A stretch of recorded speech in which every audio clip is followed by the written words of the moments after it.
신명기 11장 8절로 12절 말씀입니다. 그러므로 너희는 내가 오늘 너희에게 명하는 모든 명령을 지키라. 그리하면 너희가 강성할 것이요 너희가 건너가 차지할 땅에 들어가서 그것을 차지할 것이며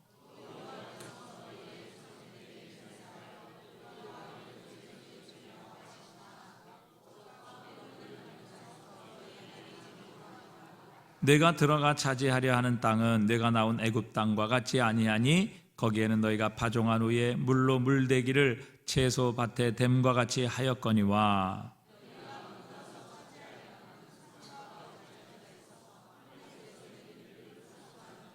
함께 읽습니다. 내 하나님 여호와께서 돌보아 주시는 땅이라.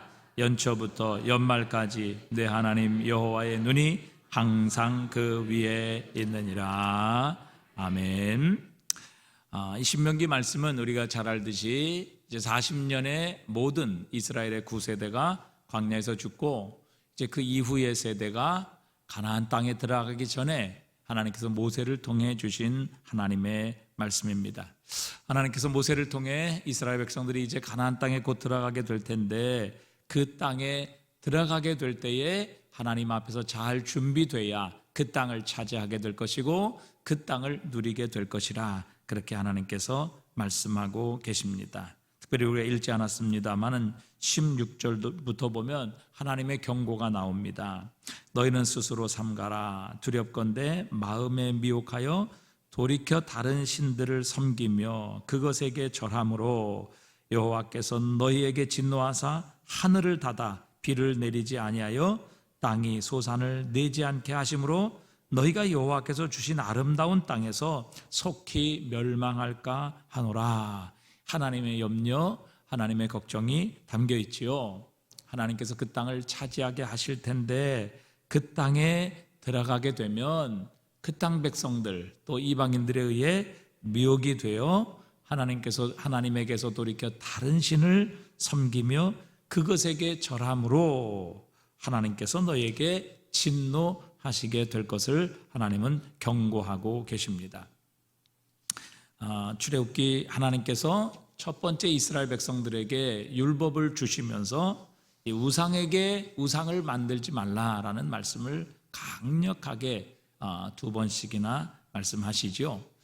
우상을 섬기는 이유, 우상을 만들어 섬기는 이유는 두 가지로 요약할 수 있습니다. 하나는 우상은 결코 하나님을 위하여 만들지 않습니다. 너는 너를 위하여 새긴 우상을 만들지 말며, 주님 그렇게 말씀하시죠. 우상은 하나님을 위해 만들고 하나님을 위해 섬기는 것이 아니라 바로 나를 위하여 내가 만든 것이 우상이지요. 그리고 우상은 눈에 보이는 것입니다. 하나님께서는 결코 하나님의 형상을 돌이나 짐승이나 사람의 형상이나 어떤 형상으로도 만들지 말라. 왜? 하나님은 보이지 아니하시는 하나님이시기 때문이라 그렇게 말씀하셨기 때문입니다. 그래서 결국 이스라엘 백성들은 가나안 땅에 들어가서 하나님의 축복으로 인하여 복을 주신 하나님을 잊어버리게 되고 결국 자신을 위하여 우상을 만들게 되고 그 땅을 빼앗겨버리는 일들이 일어나게 되는 것을 우리는 보게 됩니다. 사실 하나님께서 그렇게 말씀하시지요. 그 가나안 땅에 보이는 것이 중요한 것이 아니다. 또 보이는 것이 우리의 축복을 결정하는 것도 아니다. 오늘 본문에 있는 것처럼 사람들이 만든 우상을 섬기며 그것들의 절함으로 여호와께서 너에게 진노하시면 하나님께서 하늘의 문을 닫으실 것이다. 그래서 이 땅이 소산을 내지 않게 될 것이며 그러므로 하나님께서 주신 이 축복의 땅, 이 아름다운 땅에서 너희가 멸망할까 하노라. 하나님 그렇게 해서 염려하고 계시는 것이죠. 사실 그들은 축복을 받으려고 우상을 섬기는 것입니다. 자신이 원하는 것을 얻어내려고 우상을 섬기는 것입니다. 그리고 거기에 절하는 것이죠. 하지만 분명히 알아야 되는 것은 그들에게 복을 내리시는 분은 우상이 아니라 바로 하늘에 계신 하나님이시라는 것입니다. 그것을 결코 잊지 말라는 것이지요. 우상에게 아무리 절해봐야 하나님께서 하늘의 문을 닫아버리시면 결국 비가 내리지 않게 될 것이고, 결국 비가 내리지 않으면 아무리 노력해도 땅에 솟아는 열매를 맺지 못하게 될 것이다. 그 땅은 황폐하게 될 것이다. 너희가 땀 흘려 수고하지만 거둘 것이 없으리라. 하나님 그렇게 경고하고 계시는 겁니다. 우리의 삶도 마찬가지지요. 우리가 아무리 똑똑하고 인간관계가 좋고 아무리 열심히 노력한다고 해서 되는 것이 아닙니다. 하나님께서 하늘의 문을 열어주셔야 합니다. 하늘의 문이 닫히면 약속의 땅에는 아무리 땀 흘려 노력한다 할지라도 소산이 나지 않습니다. 어떻게든 하늘의 문이 열려야 합니다. 하늘에서 풀려야 합니다. 그 하늘에서 풀리려면 땅에서 풀어야 할 것이 있습니다. 가장 중요한 것, 하나님과의 관계가 회복되어야만 합니다. 그래야 하늘의 문이 열려지는 것이지요. 우상숭배는 이 하나님과의 관계를 파괴해서 결국 하늘의 문을 닫아버리기 때문에 무서운 것입니다. 오늘 보면 17절에도 보면 너희가 여호와께서 주신 아름다운 땅에서 속히 멸망할까 하노라. 하나님께서 그렇게 말씀하십니다. 아름다운 땅, 축복의 땅에서도 멸망할 수 있다는 것을 경고하시는 겁니다. 여러분, 70년대 미국으로 이민 간 가정이 있었습니다. 가난을 면해 보겠다고 한국을 떠나서 이제 미국으로 이민을 가게 된 것이죠. 처음에 미국으로 이민 가서 빈손으로 가족 모두가 투잡, 쓰리잡, 밤을 새어가며 열심히 육체 노동을 해가면서 초기에 정착을 하고 또 많은 노력을 기울이고 고생을 다합니다. 고생 끝에 낙이 온다고 이제 세월이 지나자 그들이 그토록 원하던 물질적인 풍성함과 부유함을 얻게 되죠. 그래서 한국 사람은 가면 가장 먼저 좋은 집을 삽니다. 또 좋은 차를 사게 되죠. 그래서 소위 말해 아메리칸 드림을 이루게 됩니다. 근데 중요한 것은 그렇게 풍성한 땅을 차지한 것 같았는데 그 다음부터가 문제였습니다. 경제적으로 여유가 생긴 남편은 자신이 풍성하게 번 그 돈으로 인하여 불륜을 범하게 됩니다. 자녀들은 부모가 준 그 돈으로 고급 스포츠카를 몰면서 마약을 하고 불량한 친구들과 어울리다가 결국 감옥에 가게 됩니다. 그렇게 해서 결국 그 가정은 완전히 파괴되고 말았지요. 여러분, 약속의 땅에 들어간다고 해서 우리가 다 그것을 누리는 것이 아니라는 것을 가르쳐 주십니다. 어떤 교회는요, 그토록 꿈꾸던 교회를 건축해 놓고 그 좋은 건물에 들어가서 두 파로 나뉘어 싸우다가 결국에는 교회가 분열되는 이런 교회도 있습니다. 약속의 땅은 결코 천국이 아니라는 것이지요. 우리가 하나님께서 오늘 우리에게 경고하신 대로 너희 스스로 삼가라. 우리가 하나님 앞에 영적 경계심을 늦추거나 결코 나태해서는 안 된다는 것을 가르쳐 주십니다. 약속의 땅에 들어가면 우리는 오히려 더 조심해야 합니다. 높은 자리에 올랐을 때, 유명해졌을 때, 사업에 성공했을 때, 사람들의 인기를 한 몸에 받을 때 우리는 더욱더 스스로 삼가고 조심해야 합니다. 교회가 부흥할 때 더 조심해야죠. 아이들이 좋은 대학에 들어가면 우리는 더 겸손히 하나님 앞에 엎드려야 하고 기도해야 합니다. 사단은요, 하나님께서 주신 이 좋은 땅에서 우리가 교만과 안일함의 빈틈을 보이게 될 때 결코 그 빈틈을 놓치지 아니하고 그 빈틈을 비잡고 들어와서 무섭게 우리의 영혼을 파괴하고 공략하는 일의 전문가입니다. 오늘 보면 10절에 보니까 우리 10절을 다시 한번 읽어볼까요? 10절입니다. 내가 들어가 차지하려 하는 땅은 내가 나온 애굽 땅과 같지 아니하니 거기에서는 너희가 파종한 후에 발로 물대기를 채소밭에 됨과 같이 하였거니와 너희가 건너가서 차지할 땅은 산과 골짜기가 있어서 하늘에서 내리는 비를 흡수하는 땅이요 내 하나님 여호와께서 돌보아 주시는 땅이라 연초부터 연말까지 내 하나님 여호와의 눈이 항상 그 위에 있느니라. 아멘. 여러분, 애굽 땅과 가나안 땅의 가장 큰 차이점이 무엇입니까? 사실 우리가 표면적으로 본다면 애굽 땅은 가나안 땅보다 훨씬 더 풍성한 땅입니다. 애굽은 나일강으로 인하여 물 걱정이 없는 땅이었습니다. 또 그들은 아주 이 수로 사업을 잘 발달시켜서 모든 곳곳에 이 수로가 이제 지나갈 수 있도록 그렇게 모든 땅을 정비했던 나라이기도 합니다. 그래서 이 이집트의 나일강 삼각주 지역은 아주 큰 평야였고 또 아주 풍성한 곡식을 내는 곡창지대였습니다. 물 걱정이 없는 풍요의 땅이었습니다. 그래서 그들은 파종한 후에 발로 물대기를 채소밭에 댐과 같이 했다. 그렇게 하나님 말씀하시죠. 이렇게 여러분 자주 보시지 않습니까? 이렇게 농부들이 밭에 물을 댈 때 혹은 논에 물을 댈 때 이제 수차로 발로 수차를 돌려서 이렇게 강이나 물웅덩이에 물을 이제 농경지로 이렇게 공급하는 것이죠. 그래서 이 나일강 물이 어디든지 풍성하게 수로를 통해서 흘렀기 때문에 온 땅을 비옥한 토지로 만들 수 있던 것이 바로 애굽이었습니다. 그래서 기근 때에도 홍수 때에도 이 수로를 통해 이 애굽은 잘 버텨나가는 그런 풍요로운 땅이었던 것이죠. 그들은 순전히 자신들의 기술, 자신들의 지혜, 자신들의 노력으로 이런 물을 잘 다스렸고 그것을 통해서 풍성한 곡식을 수확할 수 있었습니다. 그런데 지금 이스라엘 백성이 들어갈 가나안 땅은 그것과는 다른 땅이다. 그렇게 말씀하시죠. 거기는 산과 골짜기가 있어 하늘에서 내리는 비를 흡수하는 땅이다. 이렇게 말씀하십니다. 그 산과 골짜기가 물을 이렇게 배출하고 강과 또 시내가 흐르는 그런 땅이 아니라 산과 골짜기가 물을 흡수하는 땅이라 이렇게 말씀하십니다.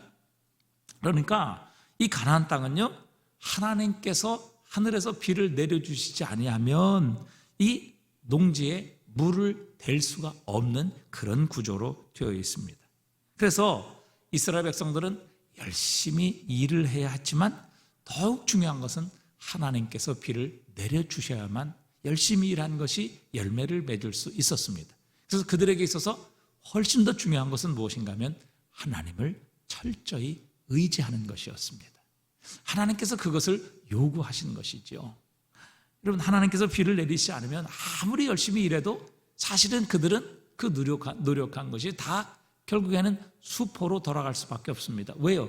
하늘의 하나님께서 비를 내리지 않냐고 하늘을 열어주시지 않으면 노력해도 비가 없어서 물이 없어서 결국 농사는 거둘 것이 없었기 때문입니다.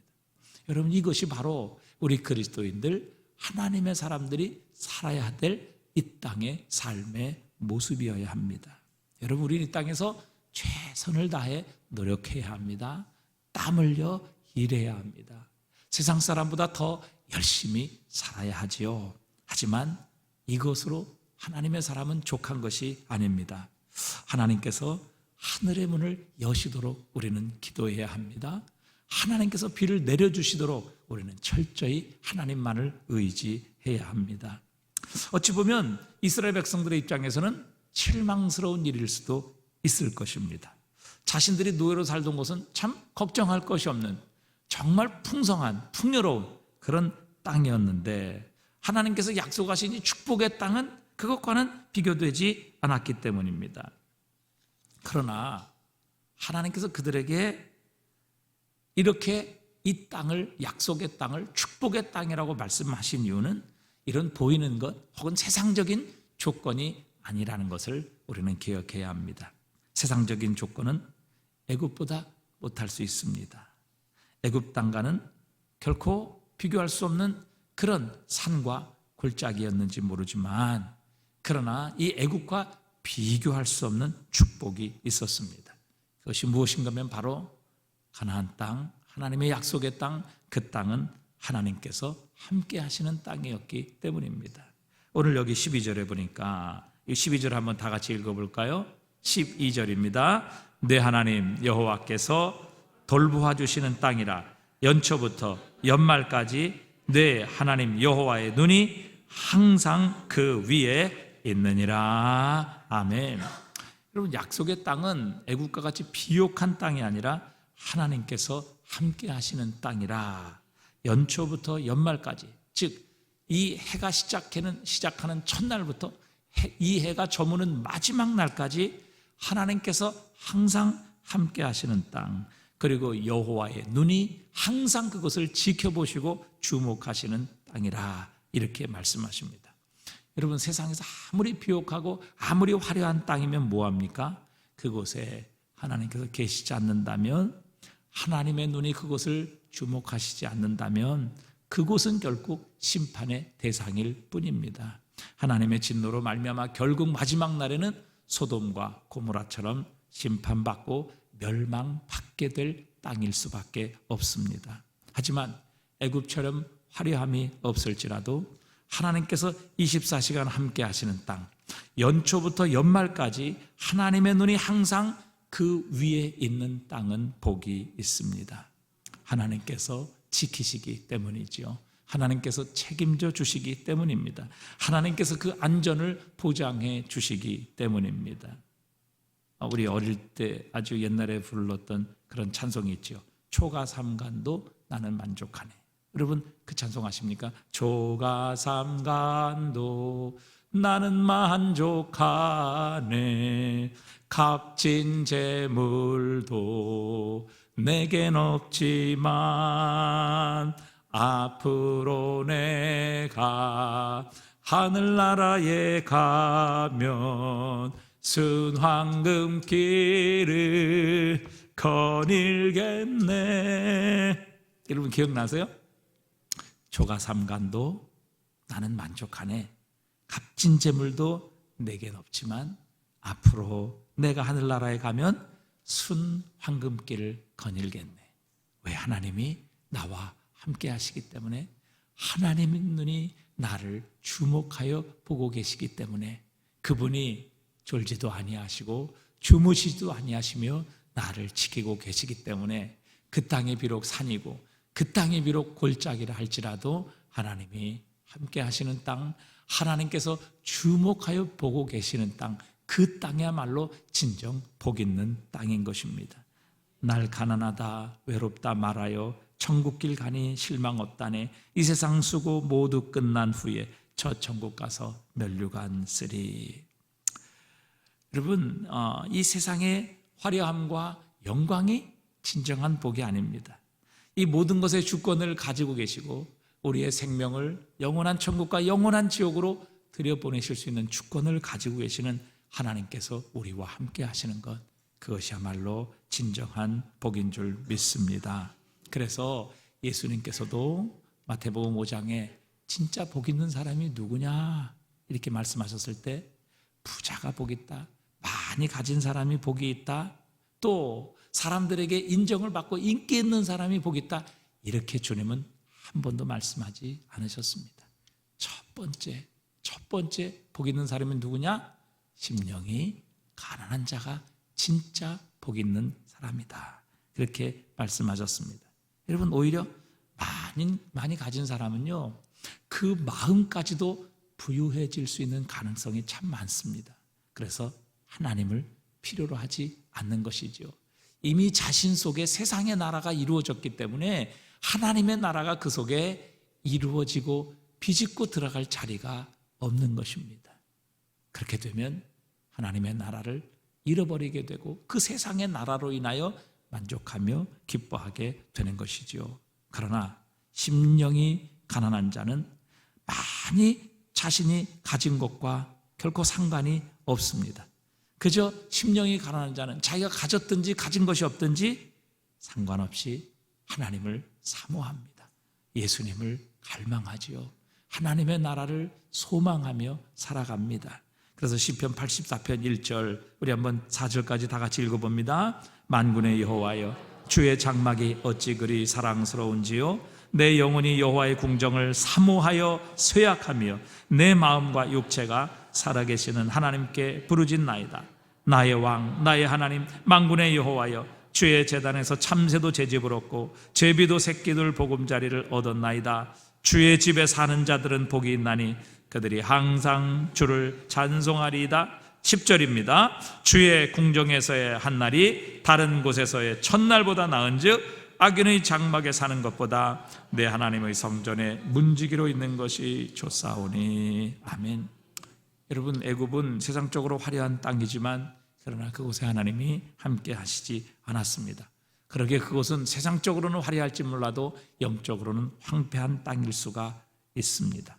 여러분, 우리가 자꾸 예수 믿으며 또 이 세상을 살아가며 힘들어하고 낙심하고 실망하는 이유는 여러분, 이 세상이 생각하는 인생의 목표가, 즉 애굽의 요소들을 우리도 똑같이 인생의 목표, 성공의 기준으로 삼고 살기 때문에 여러분, 우리가 이 세상에서 구별된 삶, 그리고 이 세상에서 자꾸 다른 사람과 비교하고 그것으로 인하여 가진 것이 없는 것으로 인하여 실망하고 낙심하는 경우들이 참 많습니다.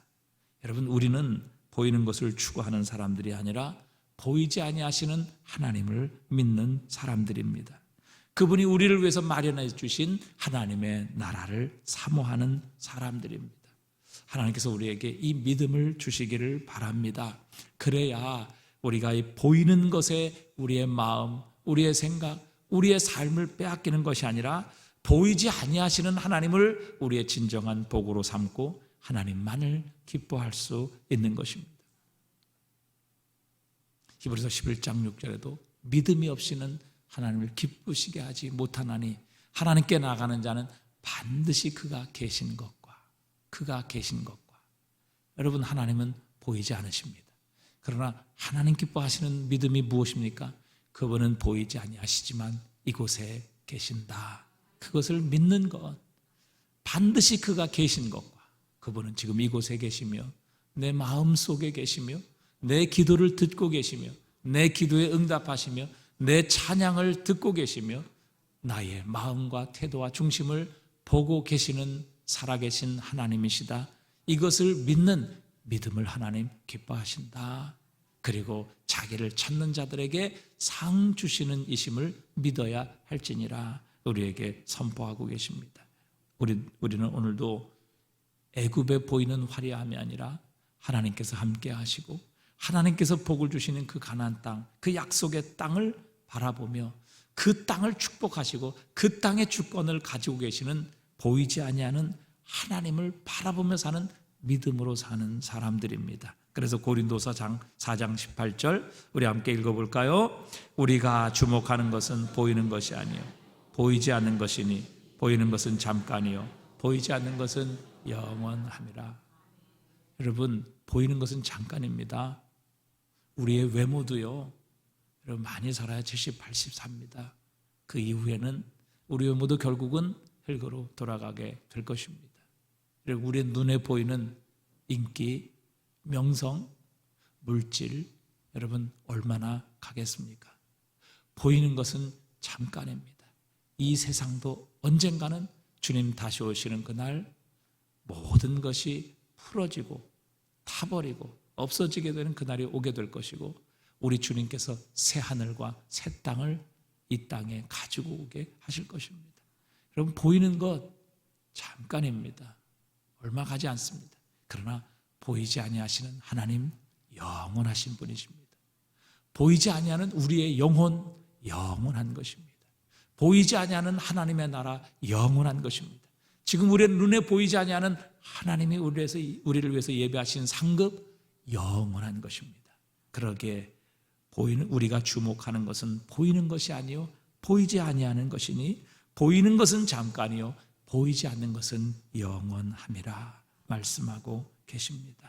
그러기에 여러분, 하나님께서 오늘도 저와 여러분에게 믿음을 주셔서 오늘 보이는 것이 아니라 보이지 아니하는 하나님께 우리의 시선을 주목하며 살며 그분이 주실 보이지 아니하는 영원한 상급과 그분이 가지고 오실 완성된 영원한 하나님의 나라, 보이지 않는 바로 그 나라를 오늘도 사모하며 바라보며 살 수 있는 이 믿음을 하나님께서 저와 여러분에게 주실 수 있기를 바랍니다. 자, 우리 오늘 8절로 다시 한번 돌아가 보겠습니다. 자, 8절 우리 한번 또 다 같이 읽어보겠습니다. 그러므로 너희는 내가 오늘 너희에게 명하는 모든 명령을 지키라. 그리하면 너희가 강성할 것이요 너희가 건너가 차지할 땅에 들어가서 그것을 차지할 것이며 그랬습니다. 여러분, 세상과 하나님의 백성을 구별시켜주는 결정적인 요소가 무엇입니까? 여러분, 이스라엘 백성과 다른 가나안 족속, 또 애굽 사람들과 여러분 그들의 차이를 결정짓는 가장 결정적인 요소가 무엇이겠습니까? 외모겠습니까? 그들의 지식입니까? 그들의 출신입니까? 그들의 가진 소유입니까? 여러분, 그렇지 않습니다. 여러분, 하나님의 사람과 이 세상을 구별시켜주는 가장 중요한 요소는 바로 하나님의 말씀입니다. 하나님께서 이스라엘 백성을 구원해내신 후에 하나님께서 그들에게 율법을 주시죠.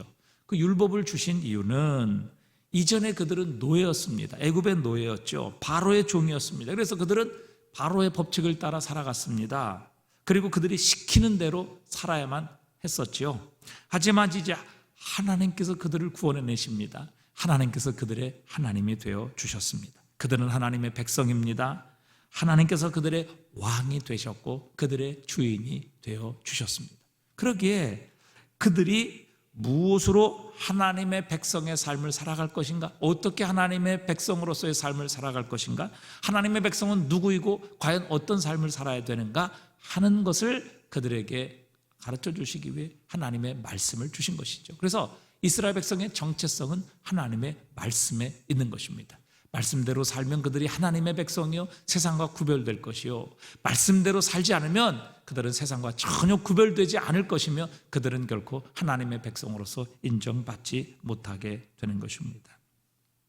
하나님께서 이 모든 하나님의 축복을 받고 이 하나님의 축복을 누리는 비결은 하나님의 명령을 순종하는 것이라 이렇게 말씀하십니다.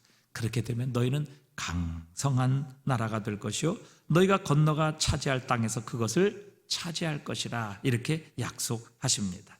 여러분, 하나님의 백성은요 하나님의 말씀을 붙들어야 합니다. 하나님의 말씀을 붙드는 사람은 능력 있게 살아가고 하나님께서 주시는 축복과 은혜를 누리게 됩니다. 여러분, 사실 우리는 하나님의 말씀을 순종하려고 하면 이 세상에서 그 말씀이 우리를 부자연스럽게 만들고 우리를 속박하고 또 우리를 묶고 있다, 불편하게 만든다 이렇게 생각할 경우들이 참 많습니다. 그러나 사실 여러분, 우리가 하나님의 말씀을 붙잡으면요 하나님의 말씀이 우리의 삶을 붙잡아 주십니다. 우리의 삶을 지켜주십니다. 우리의 삶을 구원해 주시는 겁니다. 여러분, 연이 있죠. 연이 줄에 매달려 있습니다. 어찌 보면 이 줄 때문에 연은 내가 멀리 못 가, 더 높이 못 날아 이렇게 생각할 수도 있습니다. 이 연 때문에 연에 내가 이 줄에 묶여 있잖아. 이 줄을 내가 끊어버렸으면 좋겠어. 이렇게 생각하고 여러분, 연이 자신을 묶고 있는 줄을 끊어버린다. 어떻게 되겠습니까? 더 높이 날까요? 그렇지 않습니다. 연은요 줄에서 끊어지면 연은 더 높이 나는 게 아니라 땅에 추락하게 되어 있습니다. 여러분, 연 날려보신 분 아시죠? 줄을 딱 붙잡고 바람에 따라서 그 줄을 당기게 되면 오히려 연은 더 높이 하늘을 올라갑니다. 마찬가지죠. 여러분, 하나님의 말씀이 때로는 우리를 부자연스럽게 만드는 것 같지만 그러나 그 말씀이 우리를 살리는 겁니다. 그 말씀이 우리를 더 높이 올라가게 만드는 것이죠. 그래서 여러분, 말씀이 때로는 이 세상에 살기에 우리는 불편해 보일지라도 말씀을 붙잡는 자가 하나님의 생명을 붙잡는 자입니다. 말씀을 놓치게 되면 결국 우리는 자유를 누리는 게 아니라 하나님께서 주시는 생명에서 떨어지게 되는 것입니다. 그래서 늘 말씀드리는 것처럼 유대인이 안식일을 지킨 것이 아니라 안식일이 유대인을 지켰다. 유대인들은 그렇게 고백을 합니다. 그래서 여러분, 이 유대인들은요 수천 년 동안 나라를 잃어버렸습니다. 그래서 그들은 AD 70년에 로마에서 멸망을 당한 후에요 모든 나라로 흩어졌어요. 러시아로 흩어지고 유럽으로 흩어지고 여러분 아프리카로 흩어지고, 그래서 그 흩어진 유대인들을 가리켜서 디아스포라라 이렇게 불렀다고요. 그런데 여러분, 1945년에 영국에 의해서 이스라엘이 자신의 나라 땅으로 돌아올 수 있는 기회를 얻게 됩니다. 그래서 독립을 하게 되죠. 그래서 이제 모든 세계 각지에 흩어져서 핍박받고 고난당하던 유대인들이 이제 비로소 자신의 땅인 고향인 하나님이 약속하셨던 예루살렘 그리고 팔레스타인 지방으로 돌아오게 됩니다. 그래서 이제 그 이전에는 팔레스틴 사람들이 살았기 때문에 그 땅에 다시 들어오게 되자 그 팔레스틴과의 갈등 때문에 지금도 여러분 가자 지구에서 늘 전쟁, 이 팔레스틴 사람과 갈등이 일어나는 것을 여러분들 뉴스에 보지 않습니까? 그런데 놀라운 사실은요, 그들이 약 2000년 동안 그 땅을 떠나서 흩어져 있었다고요. 어떤 사람은 러시아에, 어떤 사람은 유럽에, 어떤 사람은 아시아에, 어떤 사람은 아메리카에 2000년 동안 흩어져서 살았어요. 그런데 2000년 만에 이제 이 이스라엘의 정책에 의해서 자기 나라로 다 되돌아올 수 있도록 했어요. 그래서 돌아오는 사람에게 땅도 주고 집도 주고 그 다음에 지원도 해주고, 그래서 이제 유대인들이 자신의 고향인 예루살렘, 이스라엘로 돌아올 수 있게 한 거죠. 그럼 2000년 전에 만났습니다. 저 러시아에 있던 사람들, 유럽에 있던 사람들, 아프리카에 있던 사람들, 아메리카에 있던 사람들, 2000년 만에 모였는데요, 놀라운 것은요, 그들의 예배가 똑같은 거예요. 그들의 삶의 방식이 똑같은 거예요. 그들이 지키는 안식일이 똑같은 거예요. 여러분 놀랍지 않습니까? 우리나라 사람은 미국 가면 한 세대만 지나면 한국말 다 잊어버려요. 그러나 여러분 2000년 동안 흩어져 있는데 그들은 여전히 히브리어를 쓰고 있고, 그 다음에 절기를 지키고 있고, 그 다음에 예배를 드리고 있고, 또 하나님의 말씀을 암송하며 또 늘 식탁에서 하나님의 말씀으로 자녀들을 양육하는 이 전통을 2000년 동안이나 유지했단 말이죠. 그러니까 2000년 동안 흩어져 있던 유대인들이 다시 고국으로 돌아왔을 때 2000년 동안 헤어져 있음에서도 불구하고 그들은 여전히 한 믿음, 한 하나님, 그리고 한 율법의 말씀을 지키며 한 절기를 지키고 한 예배를 드리는 이런 모습을 보고 서로가 놀라게 된 것입니다. 여러분 어떻게 이런 일이 가능할까요? 한 가지 이유입니다. 바로 그들은 하나님의 말씀을 믿고 그 말씀을 붙잡았던 것입니다. 러시아에 살든지 아메리카에 살든지 아프리카에 살든지 유럽에 살든지 어디에 살든지 하나님의 말씀을 붙잡고 그 말씀을 지켰을 때 2000년 만에 다시 만났는데도 불구하고 그들의 예배, 그들의 언어, 또 그들의 절기, 이 모든 것들이 다 똑같아서 그들은 너무너무도 놀랐다는 것이죠. 여러분 이런 민족이 세상에 어디 있습니까? 한 세대만 지나도 다 자기네 나라 말 잊어버리고 그 다음에 결국 그 나라에 동화돼서 사는 것이 여러분 우리 사람의 모습인데 2000년이 지났는데도 불구하고 여전히 똑같은 말, 똑같은 하나님, 똑같은 율법, 똑같은 계명, 똑같은 절기, 똑같은 예배의 형식, 똑같이 식탁에서 자녀들을 향해 말씀을 가르치는 이런 모든 것들이 너무도 똑같았던 거죠. 어떻게 과연 이런 것들이 가능할 수 있었겠습니까? 그들은 어느 곳에 흩어져 있던지 바로 하나님의 말씀을 지켰기 때문입니다. 그 말씀이 결국 자신들을 지켜주었던 것이죠. 그 옛날에 제가 6일 약국 갑시다라는 책을 읽고 한번 말씀을 드린 적이 있는데 그 6일 약국 갑시다의 주인공이 김성호 씨라는 분이에요. 이분이 개척교회 목사님 아들이신데 이분이 공부를 잘해서 서울대 약대를 졸업했어요. 그래서 무일푼으로 4평 반의 약국을 개업했습니다. 200배의 성장을 시켰어요. 2002년 엠베스트 교육을 설립해서 5년 만에 중등부 온라인 교육 업계에서 1위로 성장을 합니다.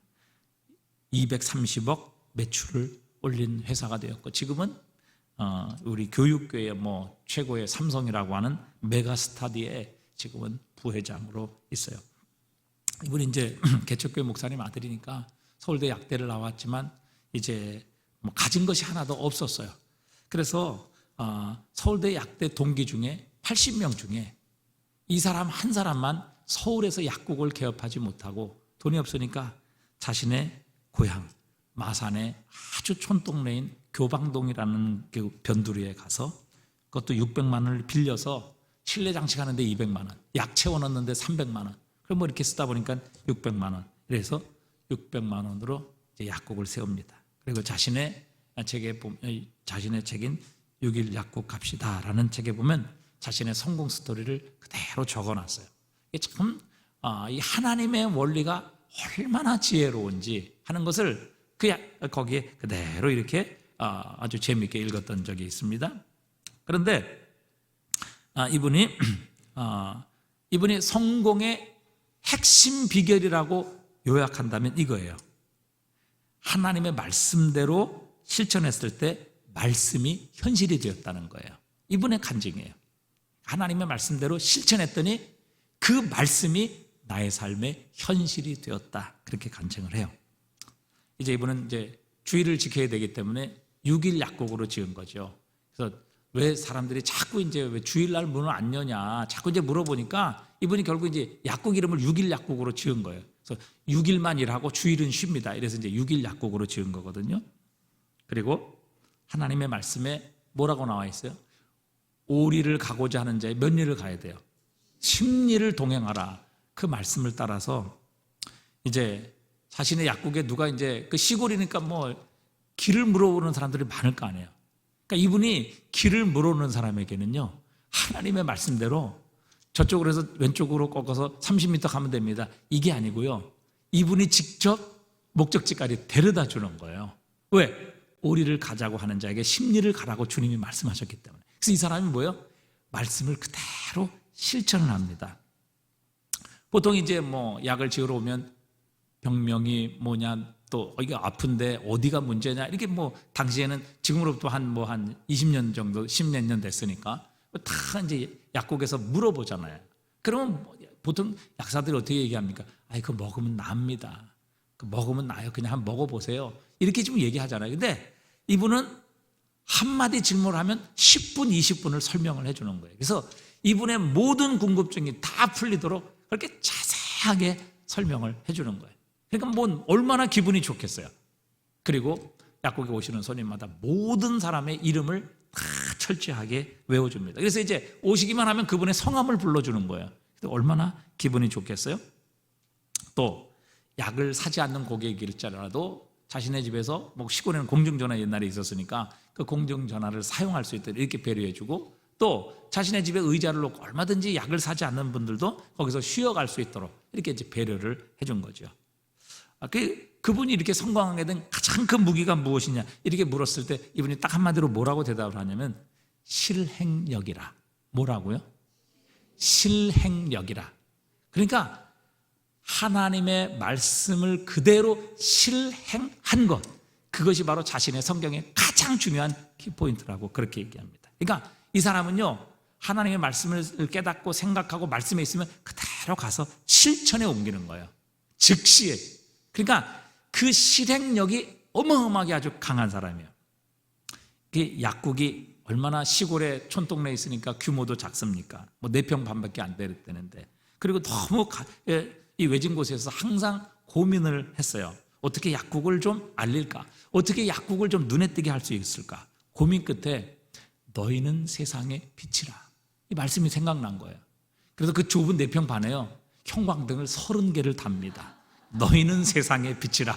그래서 전기값이 얼마나 들어가겠어요? 그런데 그 동네 골목에 그 약국보다 더 밝은 집이 없는 거예요. 그러니까 빛이 된 거예요, 진짜. 그래가지고 그 형광등에 들어가는 전기값과 비교할 수 없는 그런 수익을 올리게 되었다. 그렇게 말해요. 그래서 이제 자기가 이제 마산 시내에서 어느 이제 호텔을 가게 됐는데, 거기에 처음 마산 시내 그 호텔에 자동문이 처음 이제 들어오게 됐대. 그러니까 너무 신기하잖아요. 앞에 가면 문이 자동으로 열리고, 또 지나가면 문이 자동으로 닫히고, 너무너무 신기해요. 그래서 자신의 약국에도 그 시골에 이거를 해야 되겠다. 그래서 즉시 그 자동문에서 연락을 해서 자기의 약국에 그 자동문을 설치를 하게 됩니다. 이것 때문에 이 동네 화제거리가 된 거예요, 6일 약국. 그래서 이제 택시를 타도 그래요, 이 사람들이. 어디 갑니까? 그러면 6일 약국 갑시다, 이렇게 얘기를 하는 거예요. 우리 교회 올 때 어디 갑니까? 그러면 배비장 뒤에 갑니다, 이렇게 얘기를 하시는 분에, 배비장 뒤에 가지 말고 신립교회 갑시다, 이렇게 얘기해야지 그분들이 신립교회를 아시죠, 택시 하시는 분이. 그 택시 타면 배비장 뒤에 가십시다, 이렇게 얘기하시면 안 된단 말이죠. 그러니까 이 6일 약국은요, 아예 마산 뭐 어디 터미널에서 택시를 타면 6일 약국 갑시다 그러면 아예 그냥 6일 약국으로 가는 거예요. 그래 아주 모든 이 마산에 아주 유명한 명물이 된 것이죠. 그래서 그분이 이렇게 충고를 해요. 아무리 좋은 아이디어라도 생각에 멈추면 공상에 불과하지만, 그렇잖아요. 아무리 좋은 아이디어, 여러분 아무리 뛰어난 아이, 정말 이 세상에 모든 돈을 긁어먹을 수 있는 아이디어가 있는데 그게 그냥 공상으로 그친다면, 생각에 멈추면 어떻게 돼요? 그건 공상에 불과하다고요. 그런데 몸을 움직이면 행동이 된다, 그렇게 얘기를 했어요. 아무리 좋은 아이디어도 생각에 멈추면 그거 뭐예요? 그냥 공상하는 거예요, 공상. 근데 그것을 행동으로 옮기면, 몸을 움직이면 행동이 된다, 그렇게 얘기를 했어요. 그래서 사실 여러분, 우리가 이렇게 알고 있는 것은 많지만 실천으로 옮기는 것은 참 쉽지 않아요. 그런데 결국 김성호라는 분은 하여간 하나님의 말씀이고 또 자신이 깨달은 것이라고 하면 그것을 그냥 생각에 멈추는 것이 아니라 무조건 실천을 했어요. 그래서 이 사람이 결국 복을 받습니다. 이 사람이 그래서 이 약국이 확장을 하고요. 나중에는 이제 마산역에 13명의 약사를 거리는 대형 약국이 됩니다. 그리고 이제 프랜차이즈로 확장을 해서 이 약국이 200배로 성장하게 되는 놀라운 축복을 받게 되었다는 이야기예요. 이게 보면 참 이게 세상에서 성공하는 노하우들이 많아요. 근데 그게 결국 다 뭐예요? 하나님의 원리예요. 제가 이 비즈니스 서적 이런 것들 자주 많이 보는데 그 비즈니스 서적 이렇게 자주 보고 세상에서 어떻게 성공했나, 어떻게 뭐 다른 사람보다 뛰어난 삶을 살았느냐, 여러분 그거 다 보면요, 결국에는 어디에 있는 거예요? 결국에는 어디에 있는 거예요? 성경에 있는 거예요. 그러니까 여러분, 성경 말씀만 잘 우리가 믿고요, 중요한 것은 그 말씀대로 실천을 해야 된다는 거죠. 실천하지 않으니까 그게 뭐예요? 공상으로 끝나는 거예요. 생각하다 끝난다고요. 여러분, 하나님의 능력이 우리의 삶에 나타나지 않는 이유가 무엇입니까? 하나님의 말씀은 수없이 들어요. 그리고 얼마나 지식적으로 우리가 많이 알고 있는지 몰라요. 근데 그거 갖고 뭐해요? 생각만 하고 마음에 가지고 있고, 그 다음에 뭐예요? 그거 가지고 남들 비판이나 하는 거예요. 그러니까 그 말씀의 능력이 나타나지 않는 겁니다. 여러분, 야고보서 1장 25절 한번 우리가 읽어보겠습니다. 자유롭게 하는 온전한 율법을 들여다보고 있는 자는 결코 듣고 잊어버리는 자가 아니요 실천하는 자니 이 사람은 그 행하는 일에 복을 받으리라. 여러분, 어떤 자가 복을 받아요? 네? 듣고 잊어버리는 자가 아니요 실천하는 자니 이 사람은 그 행하는 일에 복을 받으리라. 그러니까 여러분, 제가 여기 벌써 24년간 설교를 했어요. 생각해 보세요. 새벽, 옛날에는 제가 7번인가 다 했거든요. 금철하죠. 오후 예배까지도 다 했다고요. 제가 지금 그 쌓은 설교 자료만 해도 여러분 진짜 이 꼭대기까지 될 거예요. 근데 여러분, 우리가 만약에 우리가 들은 그 하나님의 메시지 가운데 하나만이라도 여러분 실천을 했다면 오늘 우리의 삶은 어떻게 됐을까? 이건 저도 마찬가지죠. 저도 하나님 앞에 회개해야 될 일이죠. 만약에 제가 전한 메시지를 제가 24년 동안 실천했다면 저는 놀랍게 성장했을 거예요. 정말 놀라운 하나님의 능력 가운데 살았을 거예요. 그렇게 살지 못했거든요. 그러니까 제가 지금 이 모습, 이 모양, 이 꼴이 아니겠습니까? 여러분 생각해 보세요. 오늘도 마찬가지인 것 같아요. 여러분, 이제 우리 금철에 보니까 여러분들이 순종하셔서, 제가 우리 지난 오후 예배 시간에 꼭 여러분 금철에 많이 나오셔서 하나님 앞에 기도하셔야 됩니다 말씀을 드렸더니 오늘 이렇게 많이 나오셨어요. 많이 나오셨어요. 굉장히 우리 평소보다 한 2배 정도 나오신 것 같아요. 자, 중요한 것, 하나님의 말씀 한 가지라도 여러분 오늘 이 저녁에 붙잡고 실천하게 된다면 여러분 그 말씀의 능력이 나타나게 될 것입니다.